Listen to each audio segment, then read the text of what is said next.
Labadiena, gerbiami tinklalaidės klausytojai, su jumis sveikinasi dar kartą gydytoja Vilma Traškaitė-Juškevičienė, gydytoja anesteziologė, reanimatologė, ir pacientų saugos entuziastė.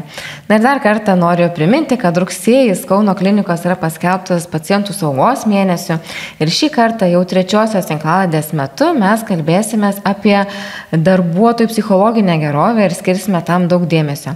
Šiandien mano pašnekovas yra direktorius Tomas Lapinskas, kuriam yra nesvetimos pacientų ir darbuotojų psichologinės gerovės temos, tai būtent su juo šias temas ir aptarsime, kodėl tai yra svarbu ir kokios iniciatyvos yra Kauno klinikose geroviai užtikrinti. Tai laba diena. Labą dieną, Vilma, ačiū už pakvietimą ir galimybę dalyvauti jūsų tinklalaidėje. Tai norėčiau pradėti apskritai nuo psichologinės gerovės, tokio kaip ir apibrėžimo. Mes vis dažniau apie tai kalbame ir suprantame, kad be darbuotojų psichologinės gerovės turbūt sunku įsivaizduoti ir pacientų saugą. Tai yra labai svarbus to komponentas. Bet kaip jūs įsivaizduojat, kas yra ta darbuotojų psichologinė gerovė, iš ko jinai susideda ir į ką tiek darbuotojai, tiek įstaigos vadovai turėtų kreipti daugiausiai dėmesio? Na, iš tikrųjų, Vilma, aš manau, kad klausimas yra labai svarbus ir psichologinė gerovė turėtų apimti daugelį komponentų ir tikrai norėčiau keletą iš jų paliesti. Tai visų pirma, manau, kad atviras bendravimas yra neatsiejama dalis ir tą atvirą bendravimą turėtų vystyti ir skatinti tiek darbuotojai, tiek vadovai. Tai darbuotojai iš tikrųjų galėtų išsakyti savo nuomonės ir idėjas ir vadovai turėtų aktyviai klausyti savo darbuotojų ir skatinti aktyvų vienas kito klausytojų, vienas kito klausimąsi, kad suprastų ir komandos narių lūkesčius, perspektyvas ir indėlį.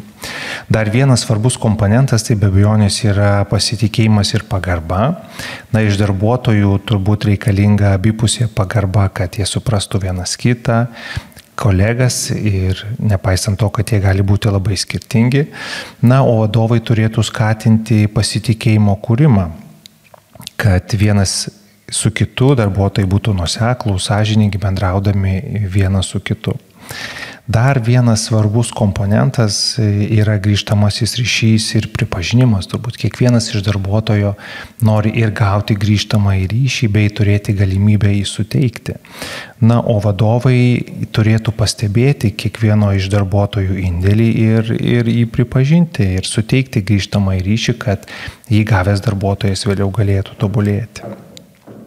Psichologinė gerovė turbūt apima ir mokymąsi, tobulėjimą, įtraukimą ir įgalinimą pačių darbuotojų, kad jie galėtų imtis iniciatyvų ir jas įgyvendinti.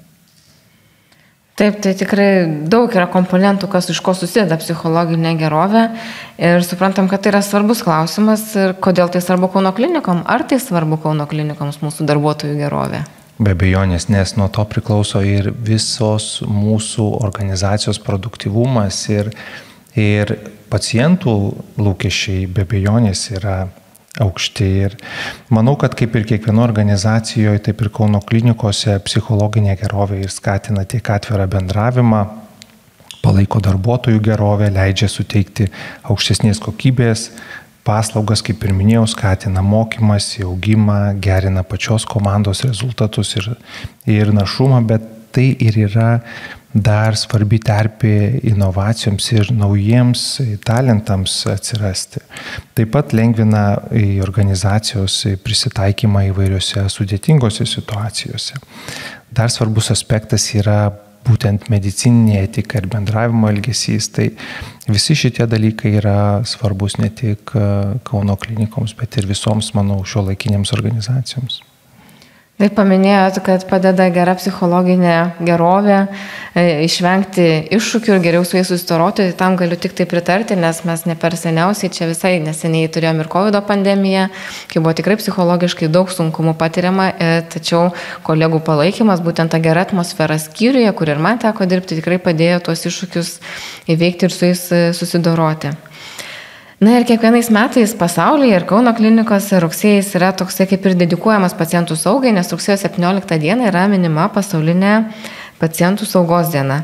Ir pernai būtent darbuotojų geroviai, emociniam gerbuvui buvo skirta ši diena ir netgi surengėme ir konferenciją, kurios metu kalbėjomės apie darbuotojų psichologinę gerovę, apie gerą emocinę būklę. Ir noriu tiesiog paklausti, ar per metus pavyko ką nors nuveikti, ar daug buvo nuveikta ir kur link einame, kas dar laukia Kauno klinikų darbuotojų. Be abejonės stengiamės padaryti daug naujų dalykų, kai ką jau turime pasirengę ir turbūt visi tie būtiniai dokumentai, kurie reikalingi mūsų darbuotojams ir mūsų patiems žinoti, tai turime ir etikos kodeksą, ir darbuotojų elgesio kodeksą, taip pat lygių galimybių tvarkos aprašą, žmogiškųjų išteklių politiką. Bet kartu turime ir gaires darbuotojų psichologinio saugumo užtikrinimo ir smurto bei priekabiavimo prevencijos politiką. Tai tie dokumentai svarbus, bet kaip aš sakau, dokumentai lieka dokumentais, o kasdienybė lieka kasdienybei. Tai svarbu turbūt tai, kad Kauno klinikos yra galimybė pranešti apie įvairius atvejus, kada darbuotojas susiduria su psichologiniu smurtu, spaudimu, mobbingu ar patyčiomis. Tai tikrai veikianti yra sistema, kada anonimiškai ar neanoniminiu būdu galima šį pranešimą palikti. Ir komisija tikrai atidžiai nagrinėja, vertina ir teikia siūlymus, kokie sprendimai turėtų būti priimti, kad psichologinė aplinka gerėtų. Tačiau ne vien tai, bet mes turime ir iš tikrųjų edukacinius renginius, tai Kauno klinikose vyksta atviro tipo paskaitos, psichologinės gerovės link. Nuo rugsėjo mėnesio mes startuojame su praktiniais užsiėmimais, kurių metu darbuotojai tiesiog galės išmokti atsipalaidavimo technikų, ką daryti, kai yra bloga nuotaika, kaip įsitraukti dėmesingai. Tai praktiniai įgūdžiai irgi yra labai svarbus. Na ir tikrai, Vilma, ką ir minėjai, tai yra renginiai, kada mes stengiamės įtraukti darbuotojus. Tai kai kurie iš jų yra visiškai nauji, tai yra padėkos diena, kada kiekvienas darbuotojas skatinamas padėkoti tam kolegai, kuris iš tikrųjų jam daugiausiai padėjo. Nebūtinai įvykdyti kažkokią sudėtingą užduotį, bet galbūt kažkada palaikė gerų žodžių ar tiesiog paskatinimo, įvertinimo ar suteikė grįžtamą į ryšį. Kai kurie renginiai leidžia mums patiems jausti saugesniems organizacijoje, tarkime, pirmojo gaivinimo kursai, nemedicinių padalinių darbuotojams, kada jie gali jaustis tvirčiau būdami organizacijoje, kada sveikatos priežiūros įstaigoje gali įvykti kažkoks nenumatytas įvykis ar staigi mirtis, taigi gali pagelbėti ne tik pacientui, bet ir vienas kitam. Taip pat mes pradedame keisti kai kurių mūsų renginių koncepcijas, ir įgyvendinimo strategijas. Tarkime, medicinos darbuotojų diena, kada iš paprasto pasveikinimo skyriaus, padovanojant gėlių, mes ir balsuojame už savo geriausius darbuotojus, kuriuos matome, kuris žmogiškiausias, metų pagalba, metų slaugytojas. Tai pamažu einame į priekį ir norime dar labiau įtraukti pačią bendruomenę į tos saugios ir psichologiškai palankios organizacijos kūrimą. Taip, tai tikrai veiklų daug, reikia suspėti juose sudalyvauti. Na ir užsiminėt, kad yra galimybė registruoti įvykius, psichologinio smurto įvykius ir kitas apraiškas, kad jos galėtų būti išaiškintos, kad būtų galima imtis priemonių, užkirsti tam kelią. Na ir iš to man kyla porą klausimų. Tai pirmiausia, noriu paklausti, neabejoju, kad ta sistema veikia, jinai sulaukia registracijų, įvykiai yra nagrinėjami, bet tikrai nemaža dalis atvejų yra nutylima ir tikrai ne apie viską žmonės praneša. Tai kodėl, ką galima padaryti, kad apie tokius atvejus būtų žinoma iš karto, didesnė apimtimi ir iš karto įmamas į priemonę, kaip paraginti žmonės registruoti? Pirmiausia, turbūt visada kyla klausimas, kodėl žmonės nedrįsta tai daryti, nes manau, kad priežasčių gali būti keletas, tai turbūt ta mums žinoma, kad žmogus bijo nukentėti, nes turbūt galvojam, kad pranešęs apie tai, kad patiria patyčias ar su juo elgiamasi ne taip, kaip turėtų būti elgiamasi darbovietėje, jisai gali nukentėti, nes sužinos jo kolegos ar galbūt tiesioginis vadovas ir tada žmogaus darbo sąlygos gali pasidaryti dar sunkesnės. Tai dėl to ta galimybė pranešti yra ir neanoniminė, kada ir gavę skundą komisijos nariai tikrai neatskleidžia, bet pradeda tyrimą, kad nesukeltų didesnio įtarimo visai komandai.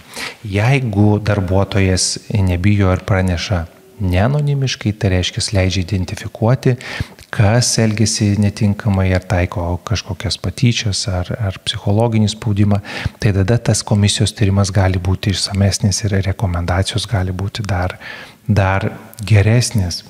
Ir manau, viena svarbi priežastis, ko kartais mes galbūt neakcentuojame, kad ne visada darbuotojas mano, kad jisai kažkam rūpi, arba kad tiki, kad kažkas pasikeis, tai visi šie klausimai yra labai jautrus ir sunkus, bet mes privalome savyje kažkaip atrasti jėgų, jeigu norime tuos dalykus pereiti. Tai iš tikrųjų turime apie tai kalbėti, nes kito kelio nėra. Sutinku, kad sprendimai kai kurie bus labai sunkus ir sudėtingi, bet jeigu mes norime eiti pirmin į kitą lygį, tai mes tiesiog privalėsime juos priimti. Taip, ir tam, kad galėtumėm kažką pakeisti, pirmiausia, reikia žinoti, nes kai nežinai, to pakeisti ir negali, o kai sužinai, jau tada belieka tik tai pakeisti. Čia yra citata netgi tokia pakankamai garsi, vienos tokios knygų autorės, bet aš jai tikrai labai pritariu. Na ir mes ką tik pakalbėjom, kad psichologinė gerovė, kai yra geras mikroklimatas darbe, skyriuje, tarp kolegų, padeda įveikti visokius iššūkius, lengviau su jais sudoroti. Na ir mūsų darbas tikrai labai sunkus, yra daug streso, daug skausmo ir pacientai į mus kreipiasi ne dėl džiaugsmingų emocijų, o turbūt dėl kažkokių nelaimių ištikti, kai jiems skauda, kai jie serga ir panašiai. Mes suprantam, kad visi sunkiai dirbame.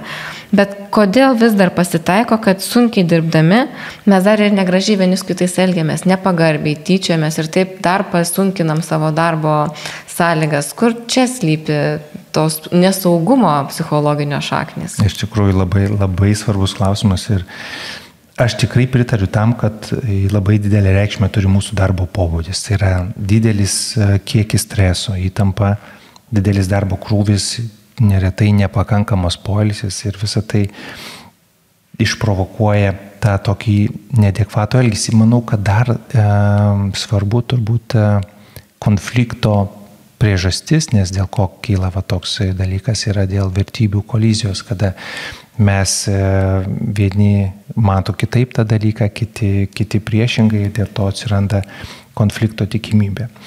Tai mes tarsi suprantame, ko norime, ne? Nes norime pagarbaus bendravimo, norime dėmesio, norime supratimo, atjautos ir pagalbos. Tai tarsi visi įvardinam ir žinom, ko mes norim. Tai kitas žingsnis tai yra tiesiog tai imti ir įgyvendinti. Tai apie tai, ką mes kalbame, pradėti turbūt taip ir elgtis. Tai nepaisant sunkių pacientų, atsakingo darbo ar kritinės situacijos, turime išmokti būti komanda ir taip elgtis vienas su kitu, kaip elgiamės turbūt namuose su savo artimiausiais žmonėmis. Išklausyti, pasistengti suprasti, nusišypsoti, patarti ir kartais būna tas turbūt elgesys, kaip girdėjau, aš elgiuosi taip, nes su manim taip elgėsi, ne? Tai aš galvoju, kad mums laikas pasakyti, aš elgsiuosi priešingai, negu su manim elgėsi iki šiol ir pradėsiu elgtis taip, kaip norėčiau, kad elgtųsi su manim. Ir paskui jau tada, kada jau mes sukursime tokią organizaciją, kokią norim ir kiekvienas elgsis taip, kaip mes tikimės, tada jau galėsiu sakyti, va dabar tai aš elgsiuosi taip, kaip ir su manim elgėsi. Čia iš tikrųjų nereikia išradinėti dviračio ir čia ne jokia ne paslaptis, tiesiog labai paprasta, jeigu elgsimės vienius kitais, kaip mes norėtumėm, kas mumis elgtųsi, galbūt ir pagerės tas gyvenimas mums visiems ir ne tik, aišku, su vieniems su kitais, bet ir su pacientais taip pat. Ir taip pat užsiminėt, kad Kauno klinikose pernai buvo iniciatyvų, buvo skatinamas tas bendruomeniškumo kūrimas ir manau, kad jos vis tai pasteisino tiek padėkos diena, tiek mediko diena. Tai kaip jūs planuojate, ar jos bus tęsiamos ar pasiteisino bendraja ta prasme tokios iniciatyvos? Aš manau, kad tikrai labai pasiteisina ir galime matyti iš žmonių ir palaikymo, ir šypsenų, ir nuotaikų renginių metu. Tai visiškai naujas renginys buvo padėkos diena, kada sulaukė virš 1000 padėkų vienas kitam darbuotojai.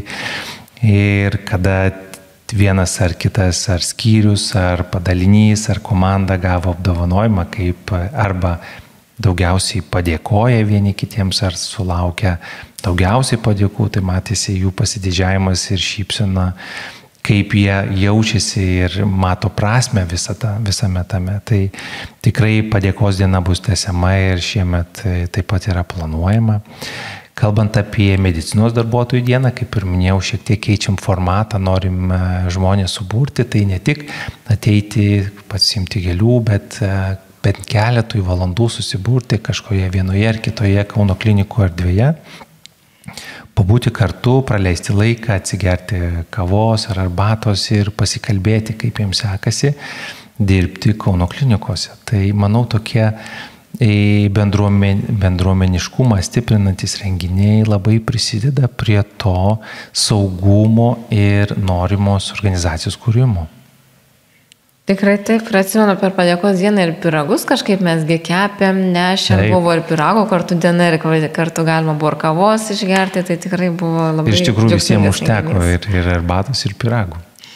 Taip, ir pasirodo, kad ir darbai, jeigu jie yra galbūt netokie kritiniai tuo metu, gali truputį luktelti tam, kad pasakytumėm vienas kitam gražų žodį ir toliau tęstumėm tuos darbus. Be abejonės ir darbų, dėl to mes ir darome ilgesnį laiką, kad darbuotojai galėtų pasikeisti, tarkim, vieni padirbti už kitus, kol kiti atbėga pabūti kartu ir taip dieną skirti šiek tiek ir bendruomeniškumui.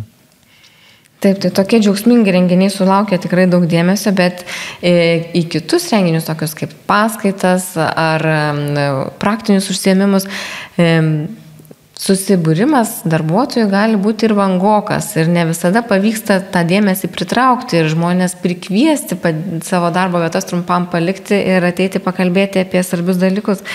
Tai kaip galvojat, kodėl taip yra ir kaip galėtumėm to žmonės labiau paraginti dalyvauti, labiau įsitraukti tas psichologinio saugumo veiklas? Manau, kad yra keletas dalykų, tai kartais turbūt pritrūksta komunikacijos, nes turi organizacija sužinoti, kad vienas ar kitas renginys organizuojamas. Paskaitas dažniausiai vis tiek organizuojame darbo metu ir be abejonės yra daug pacientų, įtemptas grafikas ar sudėlioti, tarkim, vizitai ambulatorinėje grandyje ar stacionariai yra sunkus pacientai, tai kartais sunku tiesiog ištrūkti dėl to, taip pat komunikacija, kaip minėjau, ir dar aš kartais galvoju, kad vangumas šiek tiek susijęs su abejingumu. Tai mes turime įgyti daugiau sąmoningumo ir eiti link tos pasidarytusios atsakomybės. Reiškia, visi jausti pareigą, kuriant organizaciją draugiškesnė ir saugesnė. Tai reiškia, už mus niekas nesukurs. Turime visi vienodai dėti indėlį ir pastangas, kad organizacija būtų tokia, kokios norim. Ir tai būtų užtrunka laiko, tas toks pokytis. Nebejotinai, nes jeigu mes iki šiol to nedarėme, tai turi tapti įpročiu, o įpročiui susiformuoti reikia laiko. Reikia laiko. Ir visi reikšmingi pokyčiai taip pat nevyksta per naktį. Reikia laiko, kad žmonės ir suprastų, kad tai yra svarbu ir pamatytų, kur gali dalyvauti ir gauti daugiau informacijos apie tai. Ar jūs pasiekė žinios tokios, ko darbuotojai tikisi, kalbant apie psichologinį saugumą, psichologinę gerovę, ką jie norėtų matyti, galbūt kokių žinių jiems trūksta, ar jie kaip nors kreipiasi, apskritai kokie yra lūkesčiai darbuotojų apie šią temą kalbant? Aš kalbėdamas apie darbuotojų lūkesčius irgi visada atsistoju į poziciją, stengiuosi atsistoti ir kokie būtų mano lūkesčiai, tai manau, kad mūsų visų jie labai panašus, tai kiekvienas norime jaustis saugus, norime būti vertintas už tą darbą, kurį mes atliekame ir norime turėti galimybę gauti ir suteikti grįžtamąjį ryšį. Manau, kad tai tokie svarbiausi komponentai. Taip, tam, kad galėtumėm užtikrinti kokybiškas paslaugas savo pacientams ir galėtume būti geri kolegos savo kolegoms. Na ir pakalbėjom daug apie tai, ką daro klinikos, tikrai yra daug tų iniciatyvų ir smagesnių, ir tokių, kur galima gauti žinių, ir kur galima kažką užregistruoti, pranešti ir panašiai. Bet, kaip ir sakėm, nemažą dalį ir nemažą indėlį galime įdėti ir mes patys kaip darbuotojai, kaip kolegos. Tai kaip galvojat, ką galime patys padaryti, kad galėtume vieni kitiems padėti, kad nereikėtų įsitraukti kažkoms institucijoms ar klinikų tarnyboms. Galbūt galime vienas su kitu irgi suteikti tą bent jau pirminę psichologinę pagalbą, ne tik tą pirmą pagalbą, kai jau širdis sustoja. Taip, aš galvoju, kad mes turėtumėm pirmiausia gilinti žinias apie šių problemų esmę, nes jeigu mes neturime pakankamai žinių, negebame atpažinti. Ir kartais mums tas elgesys gali atrodyti netoks ir atpažįstamas. Tai labai svarbu tobulėti ir atpažinus savo bendruomenės ir aplinkoje išdrįsti aiškiai pasakyti, kad toks elgesys nebus toleruojamas ir aš nenoriu, kad tai su manim būtų elgiamasi ir kad su kitu nebūtų elgiamasi. Ir jeigu tai neveikia, tada jau reikia tiesiog kalbėti daugiau, aiškiau, garsiau, kalbėti su vadovais, jeigu tiesioginis vadovas negirdi, nemato tame problemos, tiesiog kreiptis į toliau, kur yra galimybę pranešti ar tiesiog kalbėti su aukščiausiais vadovais. Taip, tai turi būti nulinė tolerancija, kaip dabar yra sakoma apie kitus dalykus. Tai ir čia ir su psichologinio smurto prasme taip pat turėtumėm tokias taikyti kriterijus. Nors, aišku, turbūt nelengva, nes jeigu matai, kad yra kaip nors skriaudžiamas tavo kolega, turbūt yra šiek tiek ir baimės komponento, kad paskui tai gali ir prieš tave atsisukti, jeigu stosi į to kolegos pusę. Tikrai taip, ir turbūt kolega, skriaudžiamas kolega, bet jie abudu yra Kauno klinikų darbuotojai, ne? Ir čia sprendimas, kada mes, jeigu kalbam apie nulinę toleranciją, bus labai sudėtingas ir sunkus, bet jis neišvengiamas. Jeigu mes sakome, kad norime ir laikysimės, tai mes turime atitinkamus sprendimus ir priimti. Tikrai taip. Na ir pabaigai dar kartą noriu priminti, kad rugsėjais Kauno klinikose pacientų saugos mėnuo.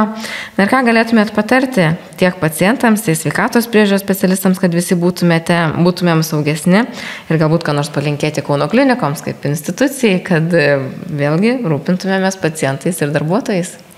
Tai pirmiausia, tai dėkoju Vilma Jums už visą tą darbą, kurį darote dėl pacientų saugumo ir dėl darbuotojų saugumo, nes konferencija yra turbūt ta platforma, kurioje galima kalbėti, atkreipti dėmesį iš tos kritinius momentus, kurie yra svarbus visiems mums, ne tik klinikiečiams, ne tik mūsų pacientams, bet ir visai visuomeniai ir šaliai.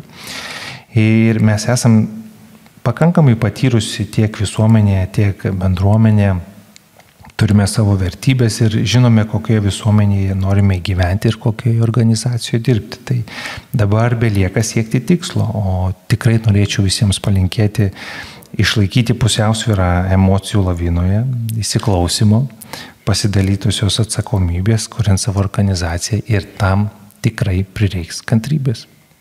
Kantrybės ir laiko, bet ateiti šviesi, kaip sakoma. Taip. Ačiū labai, kad prisijungėt ir dėkoju visiems, kurie klausė mūsų pokalbio. Ačiū ir gero laiko.